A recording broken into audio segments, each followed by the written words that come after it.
Cuando hablamos acerca de el fin del tiempo de gracia, probablemente para muchos esto sea un término desconocido, mientras que para otros puede causar mucho temor.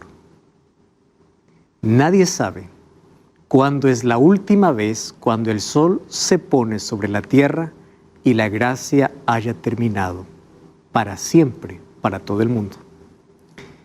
¿Qué significa que la gracia se cierra? Significa que no habrá más oportunidad de arrepentimiento. Nadie más te suplicará, nadie más te predicará, nadie más te dirá que es necesario arrepentirse. La gracia se cierra cuando Cristo sale del santuario. Hoy vamos a hablar sobre ese tema.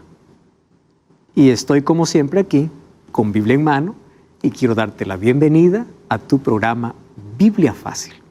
Ya sabes que puedes estudiar la Biblia con nosotros y puedes hacerlo a través de esta dirección virtual, de este sitio web, estudielabiblia.com, y allí puedes elegir qué curso estudiar. Tenemos una variedad de estudios bíblicos. Puedes estudiar por WhatsApp, puedes llegarte el curso de manera física o también en formato digital. Pero vamos a comprender más sobre Jesús y sobre este tema realmente interesante. Un día la puerta se va a cerrar. La pregunta es, cuando la puerta se cierre, ¿de qué lado estarás? ¿Dentro o fuera? Vamos a abrir la Biblia y antes pedimos que Dios pueda conducirnos en el estudio de su palabra. Querido Dios, miles y miles de personas en este momento están viendo este programa, lo están escuchando por radio y queremos pedir tu bendición a través de tu palabra. Que hoy pueda caer la venda de nuestros ojos, podamos ver el tiempo en el que vivimos y podamos ver cuán cerca está tu venida. Por favor, ayúdanos a comprender de que necesitamos hoy aprovechar el tiempo que tú nos das de gracia. Que esa gracia nos cubra, nos salve, nos transforme. Que nadie pueda rechazar tu sacrificio, tu perdón, y que todos podamos un día llegar hasta tu presencia por tu gracia. Vamos a abrir tu palabra. Que tu Santo Espíritu pueda conducirnos en este estudio. En el nombre de Jesús. Amén.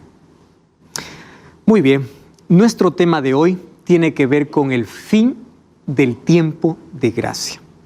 Este es un tema realmente interesante y todos nosotros debemos conocer en qué momento eso termina.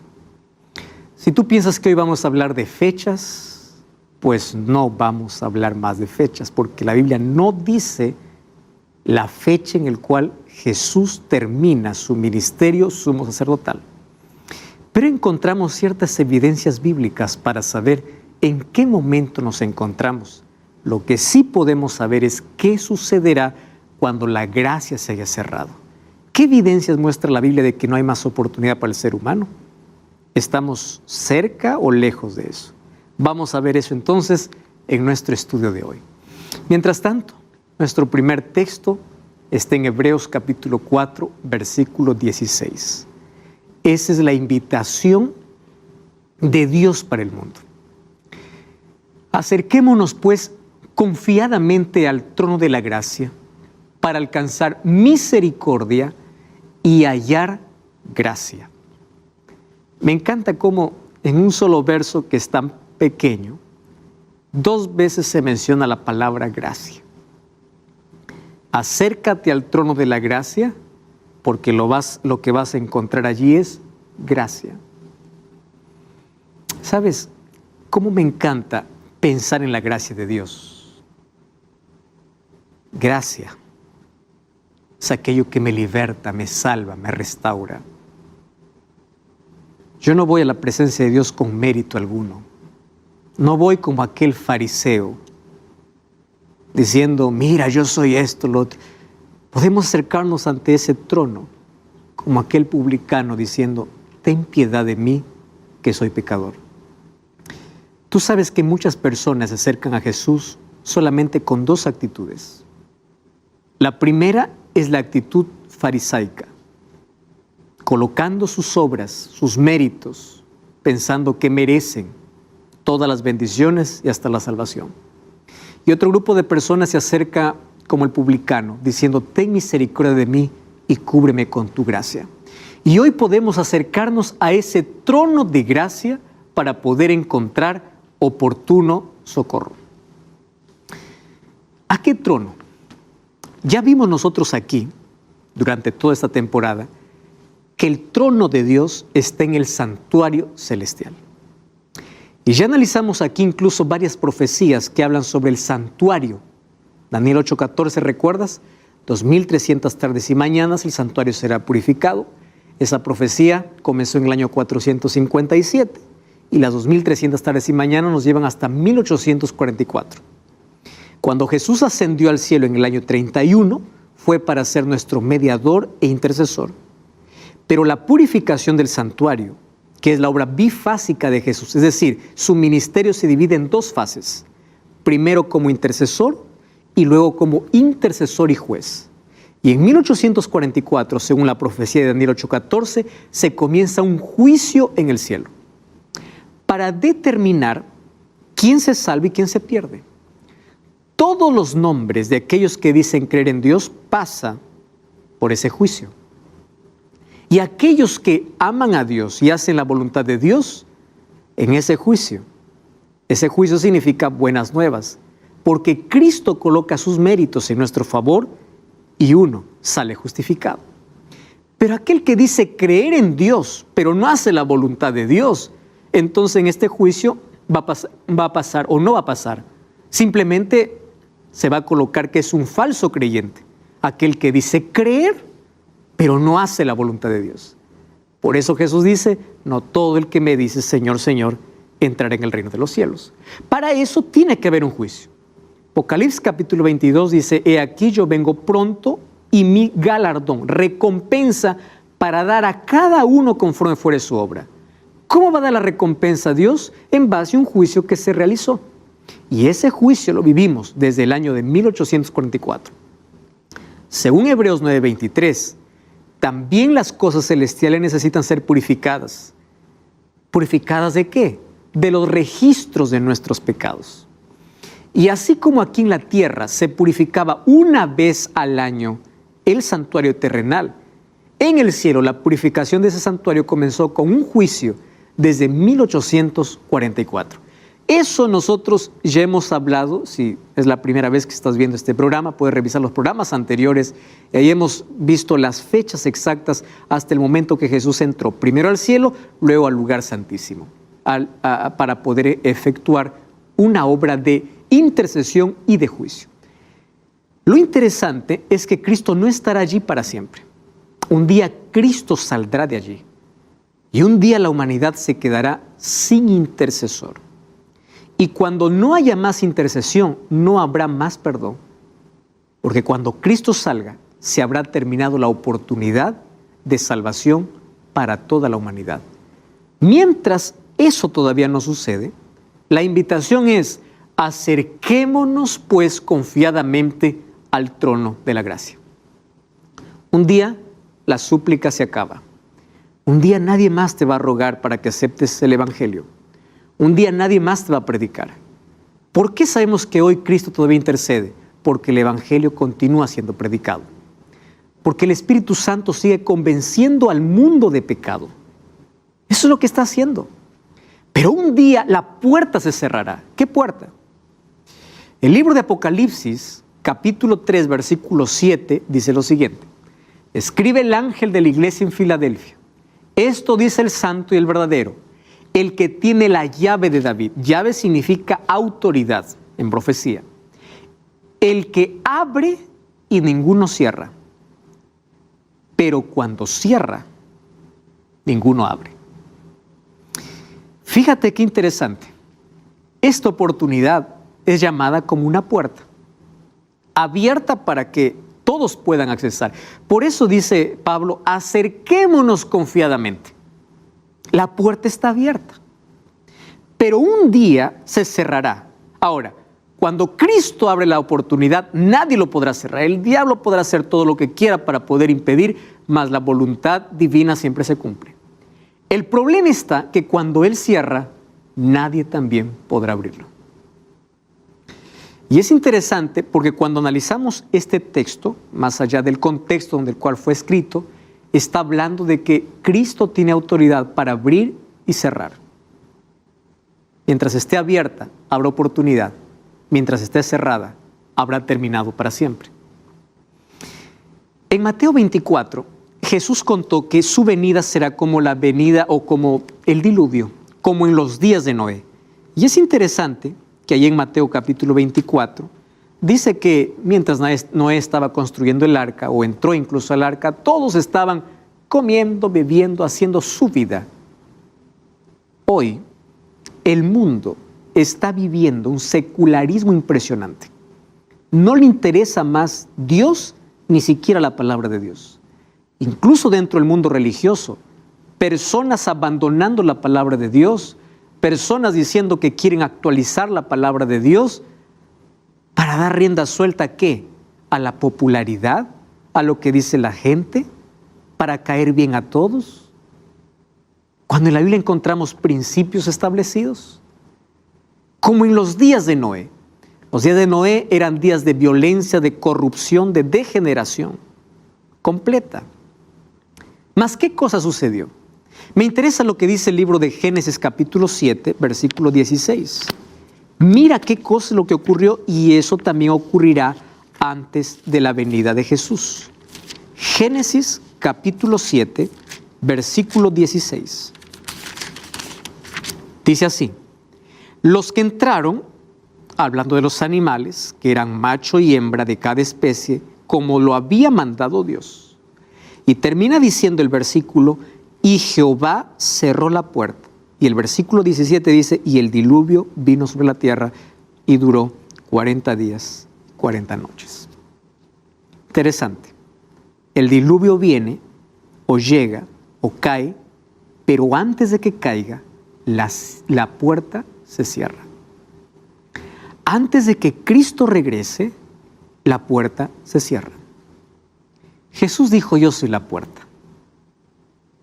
Un día, Jesús no más será la puerta. Un día la puerta se cerrará. La oportunidad que ha sido tantas veces despreciada se acabará. Por eso no juegues con las invitaciones ni con la voz de Dios. Dios cerró la puerta. Eso dice Génesis capítulo 7, versículo 16. Y cuando Dios cierra la puerta, por más que Noé haya intentado abrir la puerta, no se puede. Porque lo que Dios cierra, nadie abre. Eso significa que hoy estamos viviendo un tiempo de gracia que tiene que ser aprovechado. Dios está llamando a sus hijos.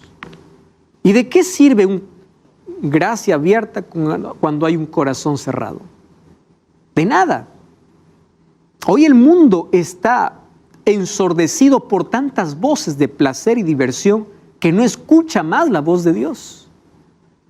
Y cada día que pasa es un día menos de gracia. No sabemos con fecha exacta cuándo Cristo va a abandonar el santuario, pero sabemos que esa gracia se va a terminar. Cristo va a dejar de ser nuestro intercesor.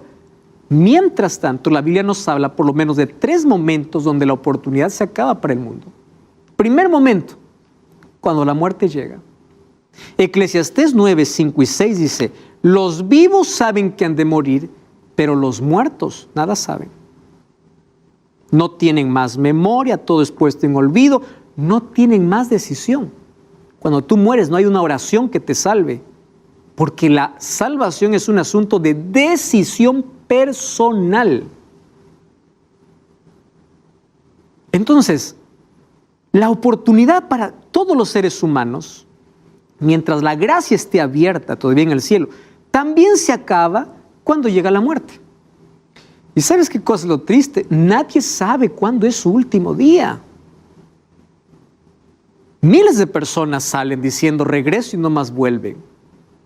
Si los datos estadísticos dicen que cada 12 segundos una persona muere, pero nadie sabe quién es la próxima persona. Jóvenes mueren, niños mueren. No necesita una persona estar en una camilla de hospital con una enfermedad donde fue desahuciada para decir voy a morir. No. La muerte es inesperada, es una tragedia, es nuestro mayor enemigo, nuestra mayor amenaza. Viene una enfermedad, viene una pandemia o un accidente inesperado. Todos estamos expuestos a la muerte. La pregunta es, al momento de morir, ¿dónde estamos? ¿Dentro o fuera del arca? Esa es la mayor pregunta. Si hoy fuese tu último día, ¿tú estás en paz con todos tus semejantes y en paz con Dios? Los vivos saben que han de morir, pero los muertos nada saben. Por eso Hebreos 3:15 dice así: si oyeres hoy su voz, no endurezcáis vuestros corazones. Porque en la Biblia no existe el mañana. Proverbios 27 dice: no te jactes del día de mañana. No sabes qué va a traer el día de mañana. El presente es para ser aprovechado. Hoy. Apocalipsis 3:20 dice: aquí estoy, no dice estaré, no dice estuve, estoy en el tiempo presente, porque el futuro es desconocido. Por eso en el presente mi vida tiene que estar en las manos de Dios, yo tengo que estar a cuentas con Dios. ¿En qué otro momento se cierra la gracia para toda la humanidad o para las personas? Mientras todavía no se esté cerrada la gracia en el cielo.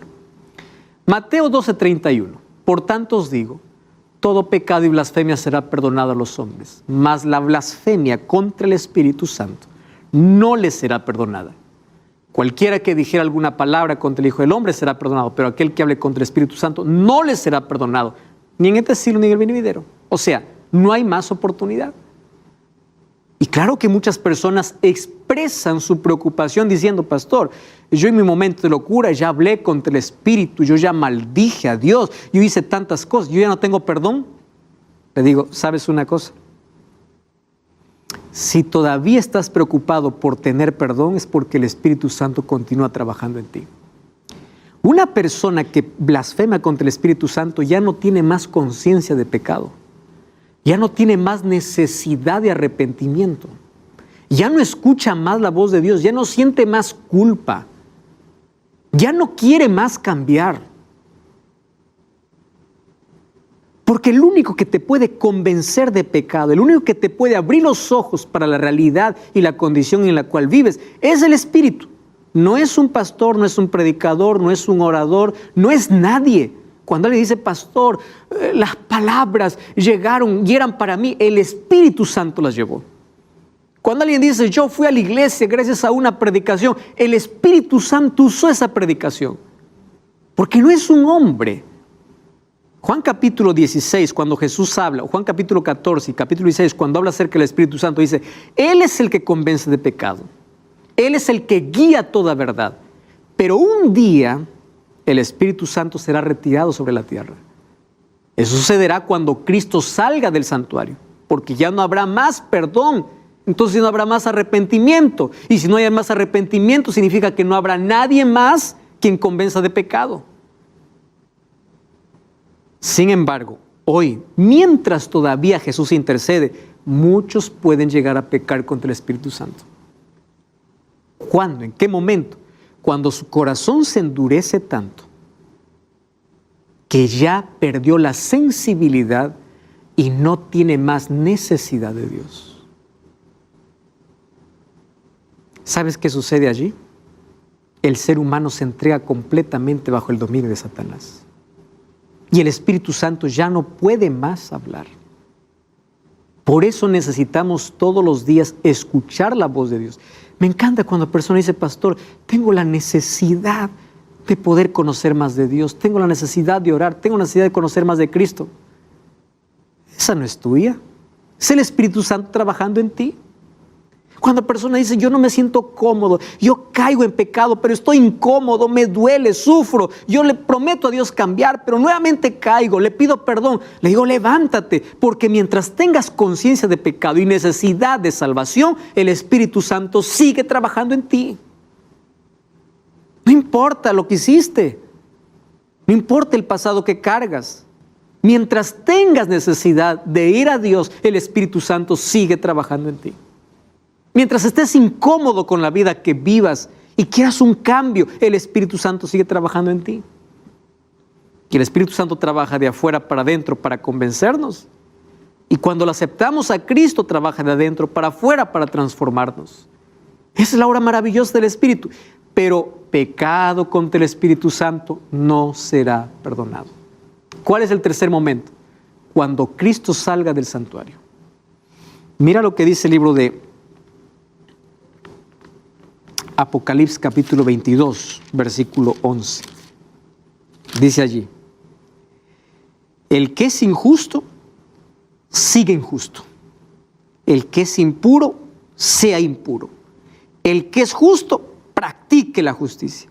El que es santo, santifíquese.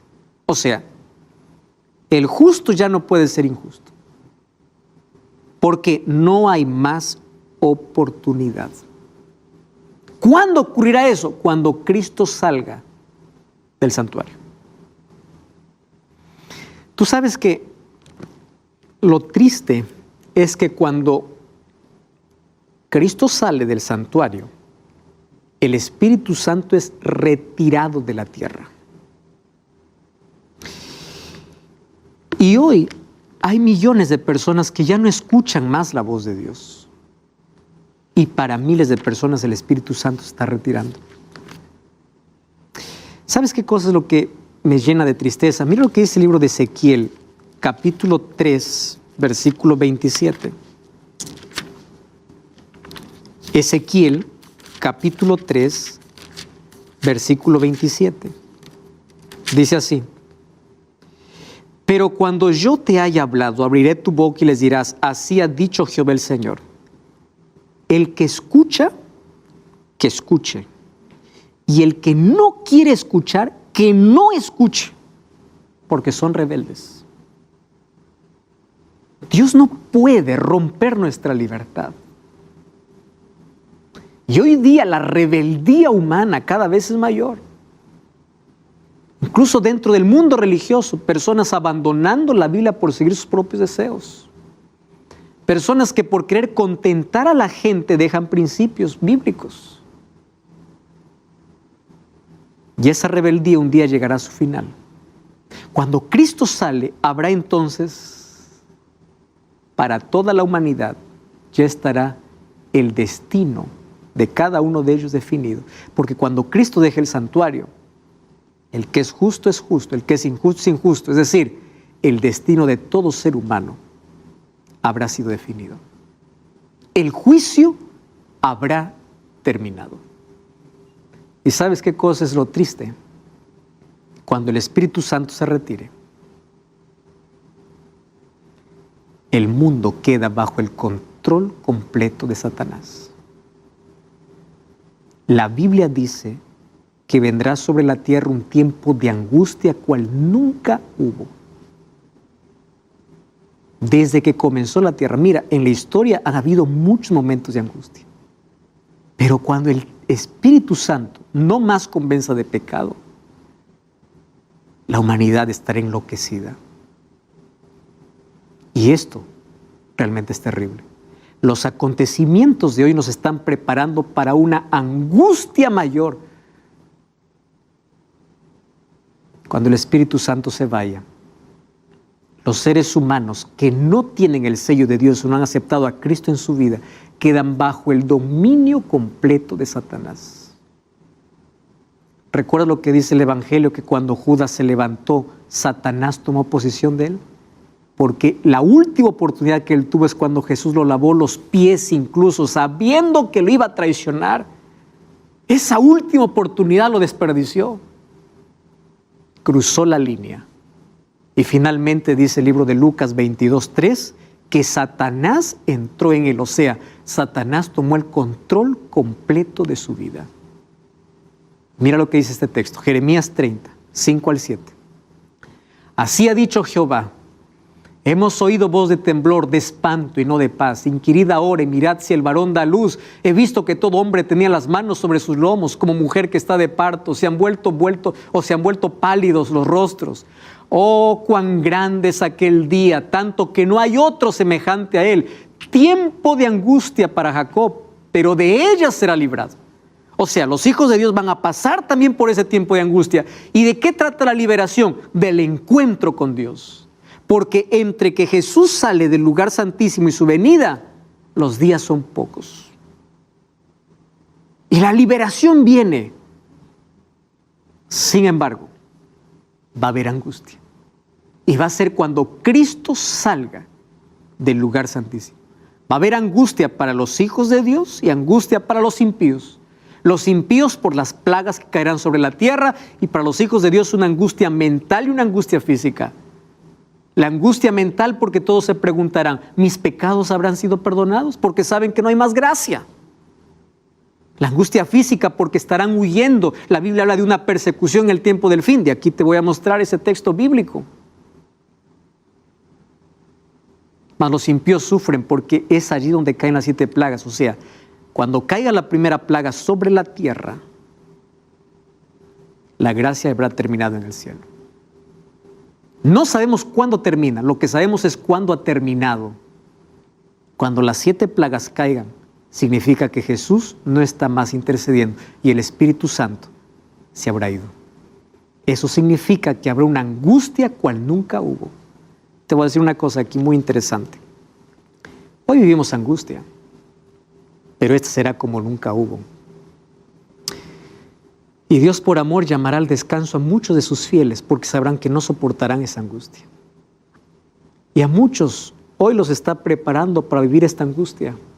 Por eso cuando venga crisis en tu vida, no te desesperes, confía en Dios.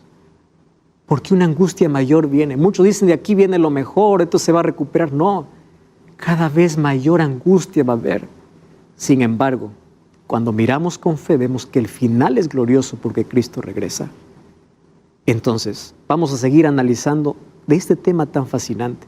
No cambies el canal, vamos a una breve pausa, estamos de regreso. Biblia Fácil.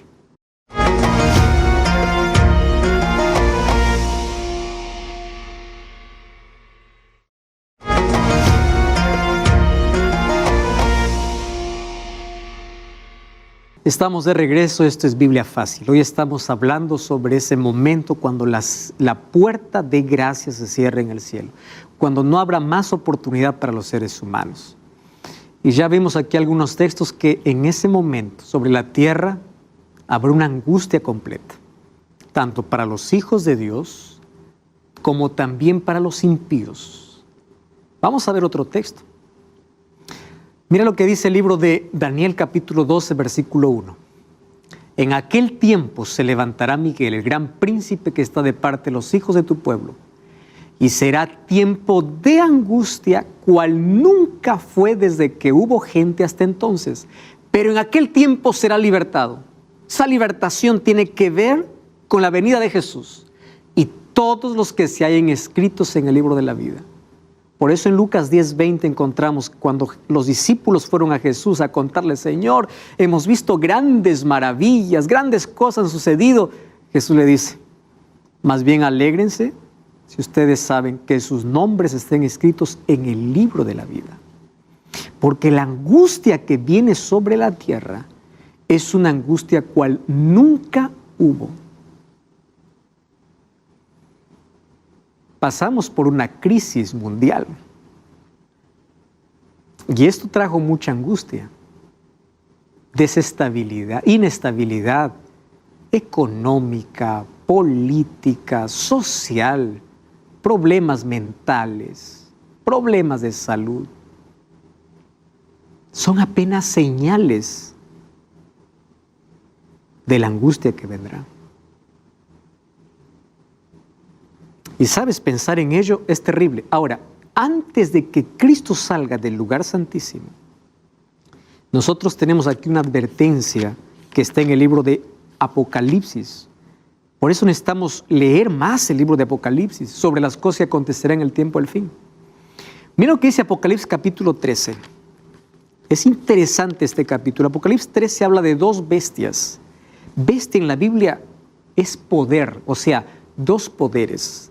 Un poder que sube de la tierra y otro poder que sube del mar. Y aquí estas 2 bestias tienen características. Y nosotros ya hablamos aquí en Biblia Fácil sobre el libro de Apocalipsis y analizamos con detalles todo esto. Tú puedes ver esto en programas anteriores sobre Apocalipsis. Pero mira lo que sucede en el tiempo del fin. Apocalipsis capítulo 13, versículo 6. Dice así. abrió su boca para blasfemar contra Dios y para blasfemar en su nombre, de su tabernáculo y los que habitan en el cielo, y hizo guerra contra los santos y los venció. ¿De qué está hablando? De un poder que se levantaría en la historia. Primero dice que habla blasfemias. Y nosotros viendo todas las características de Apocalipsis 13, apenas te voy a mencionar para que tú vayas a investigar y puedas ver incluso el otro video donde hablamos sobre este capítulo. Este Apocalipsis 13, de este primer poder, es el sistema papal. ¿Por qué? Porque dentro de la historia es el único que persigue por 1260 años. Incluso en la Biblia habla de 1260 años de persecución, que comienza en el año 538 y va hasta el año 1798. Pero en el tiempo del fin, mira lo que va a suceder. Vamos a leer el versículo 15. Dice así: y se le permitió infundir aliento a la imagen de la bestia, para que la imagen hablara e hiciera matar a todo aquel que no lo adorara. Y hacía que todos, pequeños y grandes, ricos y pobres, libres y esclavos, se les pusiera una marca en la mano derecha o en la frente, que ninguno pudiese comprar ni vender, sino aquel que tuviera la marca o el nombre de la bestia o el número de su nombre. Aquí hay sabiduría. El que tiene entendimiento cuenta el número de la bestia, que es número de hombre, y es 666. Y hay tanta especulación sobre este número, ¿verdad? En Apocalipsis encontramos siempre un antagonismo entre la marca y el sello. Y en Apocalipsis encontramos siempre cómo Satanás intenta falsificar las obras de Dios. Encontramos una mujer pura en Apocalipsis 12 y una mujer ramera en Apocalipsis 17. Satanás tiene una obra de falsificar las obras de Dios. Dios tiene un sello, Satanás coloca una marca. Y ese 666 viene de los dioses babilónicos, que es desobediencia. El 6 es número de hombre, desobediencia. Para comenzar, el hombre fue creado en el sexto día. Pero el 6 significa imponer su voluntad en contra de la voluntad de Dios. Y por favor, yo quiero aquí ser muy claro. Hay muchas especulaciones diciendo por allí, la marca de la bestia viene con un chip, viene con una vacuna. Queridos, Apocalipsis es un libro donde es simbólico por ser profético. Entonces la marca de la bestia no será algo literal. Nadie vendrá a marcarte 666. Nadie vendrá a ponerte un chip debajo para diciendo ahora tienes la marca de la bestia. Esto es un asunto simbólico. ¿Y simbolismo de qué? Desobediencia. Entonces la Biblia me habla de sello de Dios, de aquellos que son sellados son aquellos que están sus nombres escritos en el libro de la vida. Y aquellos que tienen la marca de la bestia son aquellos que desobedecen a Dios. Pero ¿de qué manera se ve visible en el tiempo del fin? Vamos a ver si esto no es una copia de Satanás. Mira, vamos al libro de Deuteronomio capítulo 6, Antiguo Testamento. El Antiguo Testamento nos enseña mucho para interpretar el Nuevo Testamento. Deuteronomio capítulo 6. Vamos a leer el versículo 2. Deuteronomio capítulo 6, 2. Dice así: a fin de que temas a Jehová tu Dios, guardando todos sus estatutos y mandamientos que yo te mando. Eso dice en el versículo 2. Vamos a leer el versículo 8. Las atarás como una señal en tu mano y estarán en los frontales entre tus ojos, o sea, entre tu frente. Lee el versículo 17.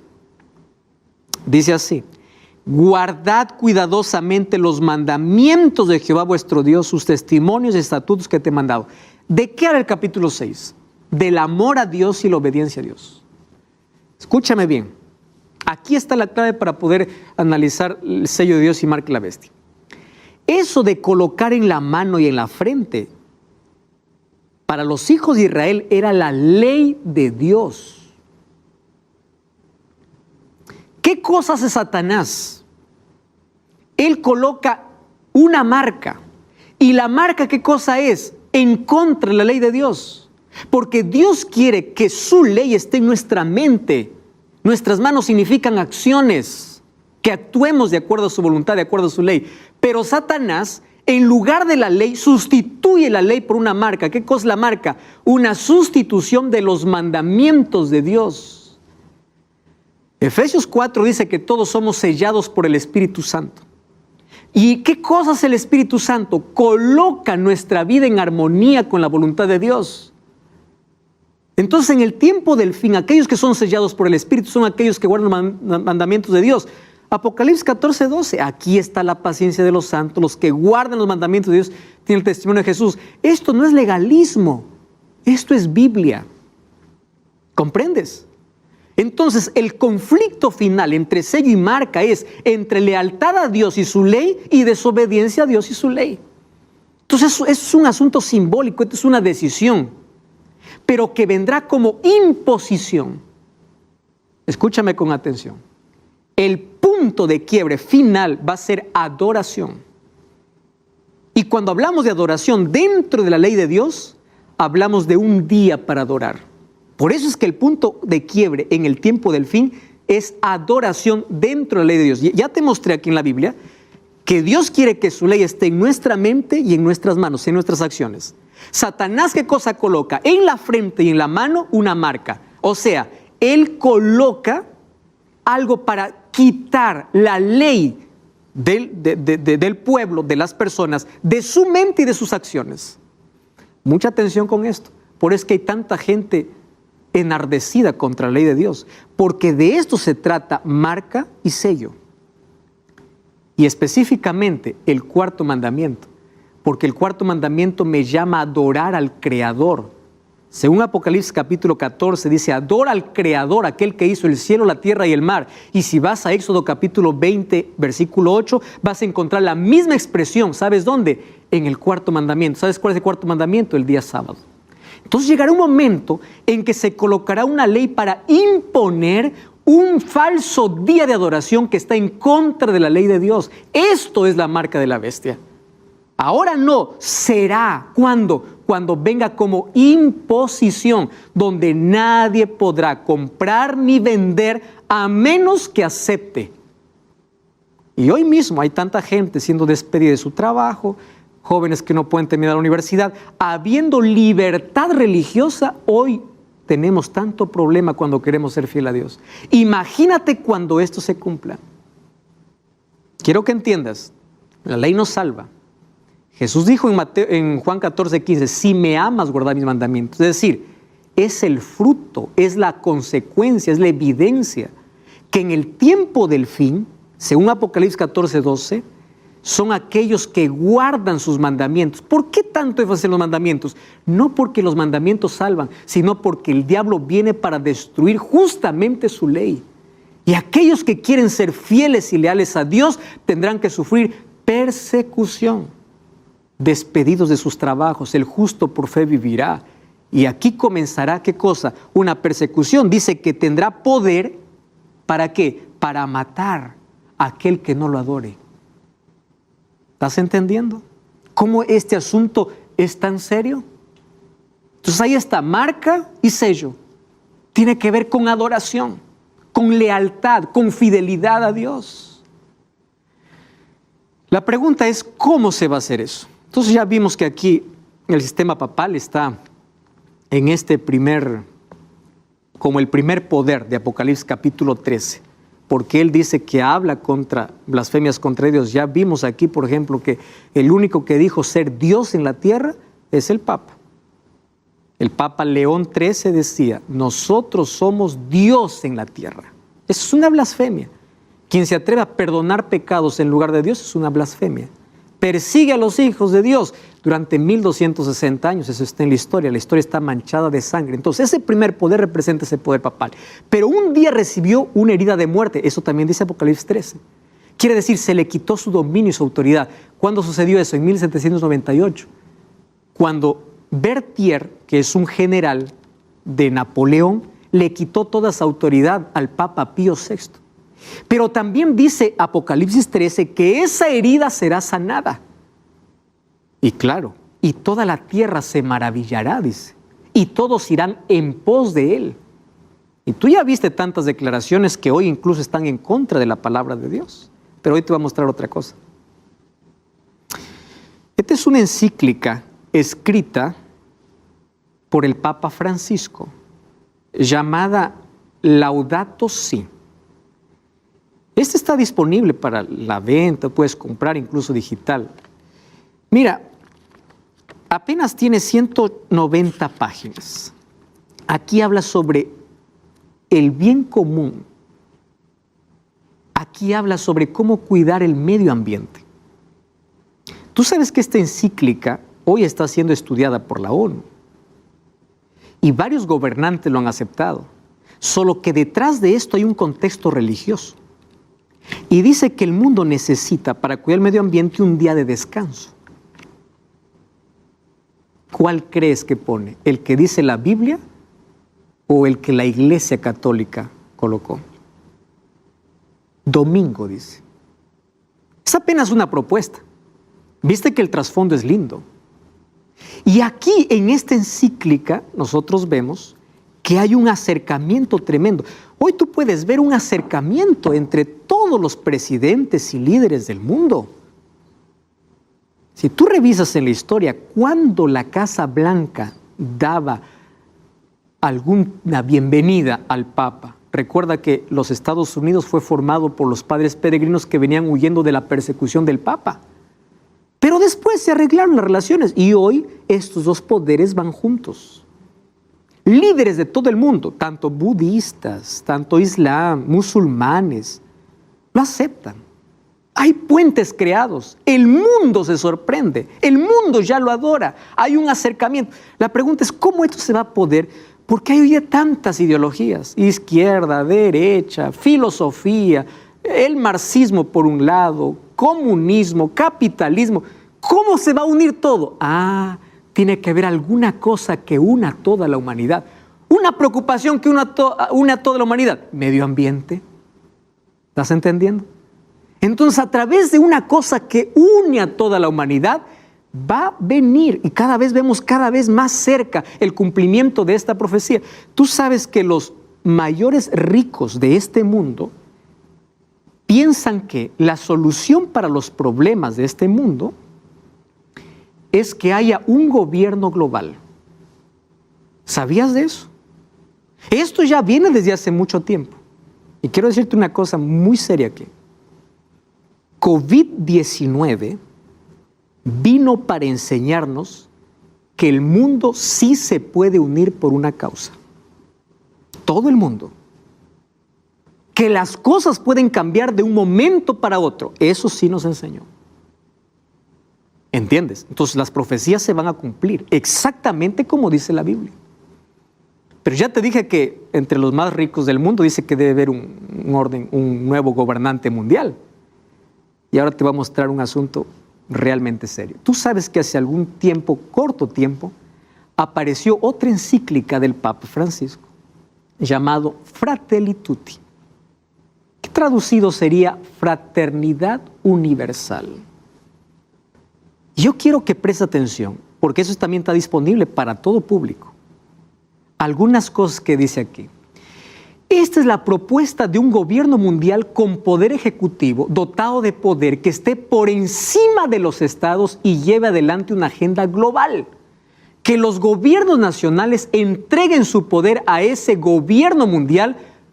¿Cuál es el objetivo? Solidaridad. ¿Te das cuenta que hay un punto que puede unir a todos? Los masones aplauden esta idea. Los líderes religiosos cristianos y musulmanes, algunos los llaman el mayor regalo de Francisco. Muchos católicos, sinceros obviamente, expresan su descontento. Muchos de ellos dicen, este no es el cristianismo de la Biblia. Incluso el monseñor Vígano, que es un arzobispo católico, dice, esto parece ser escrita por un masón. Vicente Montesinos del Canal Católico dice, la jerarquía del Vaticano lleva adelante un plan globalista y masón. No es momento de callar. El que esté con Bergoglio está contra Cristo. Lo dice así de manera clara. Esto puedes buscar allí. Está en fuentes oficiales en internet. Ahora, ¿qué cosa se propone? Una reforma de la ONU, del sistema económico para crear la familia de las naciones. Es decir, un nuevo orden jurídico, político y económico. ¿Y qué cosa dice? La crisis COVID-19 ha mostrado la incapacidad de la humanidad de actuar conjuntamente. Por eso necesitamos otra estructura mundial fuerte y solidaria. Dice, usemos el conocimiento mutuo.